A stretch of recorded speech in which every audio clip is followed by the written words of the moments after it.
इस वक्त की बड़ी खबर आप तक पहुंचाएं, जहां दिल्ली एनसीआर में प्रदूषण मामले पर सुप्रीम कोर्ट में सुनवाई हुई है और कोर्ट में बुधवार को अगली सुनवाई होनी है। ये अपडेट है। सुप्रीम कोर्ट ने कहा है कि केंद्र कल आपातकालीन बैठक बुलाए और प्रदूषण के कारणों और उपायों पर ठोस चर्चा हो। पंजाब, हरियाणा, यूपी के किसानों को समझाएं। सुप्रीम कोर्ट का यह भी कहना है वर्क फ्रॉम होम जैसे उपायों पर भी बातचीत होनी चाहिए। सुप्रीम कोर्ट की ओर से कहा गया है। दिल्ली सरकार ने सुप्रीम कोर्ट में हलफनामा दिया है। हम पूर्ण लॉकडाउन के लिए तैयार हैं, ये कहना है दिल्ली सरकार का। एनसीआर में भी लॉकडाउन लगाने की जरूरत है, दिल्ली सरकार की ओर से कहा गया है। दिल्ली सरकार ने बताया है 20 नवंबर तक स्कूल बंद हैं, कंस्ट्रक्शन 17 नवंबर तक बंद हैं।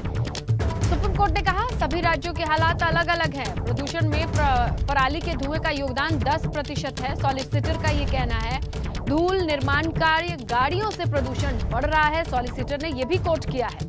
सुप्रीम कोर्ट ने दिल्ली सरकार से सख्ती से पूछा है कि भाई क्या काम हो रहा है जमीनी स्तर पर प्रदूषण को रोकने के लिए। तो इस हलफनामे में दिल्ली सरकार की ओर से कहा गया है कि 17 तारीख तक तो हमने कंस्ट्रक्शन बंद कर दिए हैं, स्कूल बंद कर दिए हैं। और क्या डिटेल है चलिए जानते हैं, अविनाश से फोन लाइन पर मौजूद है। तो अविनाश, क्या कुछ जानकारी निकल के आ रही है आज की इस बैठक से, इस सुनवाई से? जी देखिए, इसमें अगर बात करें जिस तरीके से दिल्ली में प्रदूषण का स्तर लगातार बढ़ रहा था, उसके बाद एक छात्र ने सुप्रीम कोर्ट में पिटीशन दायर की थी जिसमें ये मांग की थी कि प्रदूषण को रोकने के लिए सुप्रीम कोर्ट कुछ दिशा निर्देश दे, जिसके बाद ये सुनवाई शुरू हुई।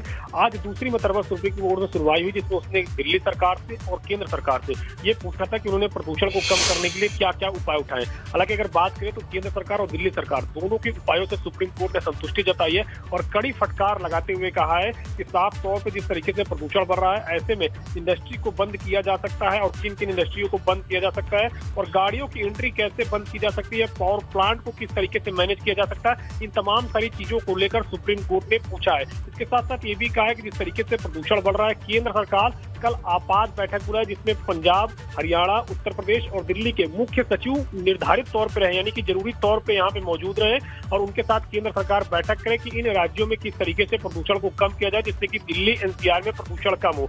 और इसके साथ साथ सुप्रीम कोर्ट ने देश भर के सभी राज्यों से ये पूछ लिया है कि वो अपने अपने राज्यों में प्रदूषण को कम करने के लिए क्या उपाय कर रहे हैं। तो कल मीटिंग करेगी केंद्र सरकार और उसके बाद जो भी केंद्र सरकार की मीटिंग से निकलेगा और तमाम सारी राज्य सरकारों को भी अपना जवाब बुधवार तक देना है और बुधवार को मामले की सुनवाई होगी, यानी कि परसों मामले की सुनवाई दोबारा होगी, जहां पे केंद्र सरकार जो कल मीटिंग बुलाएगी उसमें जो भी चर्चा में निकल कर आएगा और उसके अलावा जो तमाम सारे राज्यों की ओर से जवाब आएगा उस पर अगला दिशा निर्देश सुप्रीम कोर्ट देगा। बिल्कुल, ये बेहद अहम होगा कि सुप्रीम कोर्ट की ओर से अब अगला दिशा निर्देश क्या होगा। हालांकि अभी बहुत ठोस कदम उठाने की बात कही गई है। किसानों का भी जिक्र आया है अविनाश, किस लिहाज से? जी देखिए, अगर बात करें तो जिस तरीके से दिल्ली एनसीआर में प्रदूषण का एक बड़ा कारण पराली को माना जाता है कि आमतौर पर इस सीजन में धान की कटाई के बाद किसान अपने खेत में पराली जलाते हैं, जिसकी वजह से दिल्ली एनसीआर में प्रदूषण हो जाता है। लेकिन सुप्रीम कोर्ट ने सख्त फटकार लगाई केंद्र सरकार को भी और दिल्ली सरकार को भी कि पराली से मात्र 10% प्रदूषण होता है। ऐसे में किसानों को ब्लेम नहीं किया जा सकता और आप लोग ब्लेम गेम खेल रहे हैं, किसानों को बदनाम नहीं किया जा सकता, ब्लेम नहीं किया जा सकता इस मामले में कि प्रदूषण उनकी वजह से फैल रहा है। जबकि 75% जो प्रदूषण है वो इंडस्ट्री से, इसके अलावा गाड़ियों से और अन्य कारणों से निकलता है। तो लिहाजा उसको कंट्रोल किया जाए, किसानों को खाली ब्लेम न किया जाए। ये सुप्रीम कोर्ट ने अपनी ओर से साफ तौर पे कहा है और ये भी कहा कि जिस तरीके से तमाम सारे जो सड़कें हैं वहाँ पे जो धूल रहती है, वहाँ पे पानी की छिड़काव के लिए क्या कुछ उपाय किए गए, ये तमाम सारी चीजें सुप्रीम कोर्ट ने अपनी ओर से अब पूछा है। और कल जब केंद्र सरकार बैठक करेगी तो इन तमाम सारे अच्छा अविनाश, ये दिल्ली सरकार की ओर से जो कहा गया है हम लॉकडाउन के लिए तैयार हैं, किस लिहाज से, किस एस्पेक्ट में कौन कौन से तथ्य दिए गए हैं?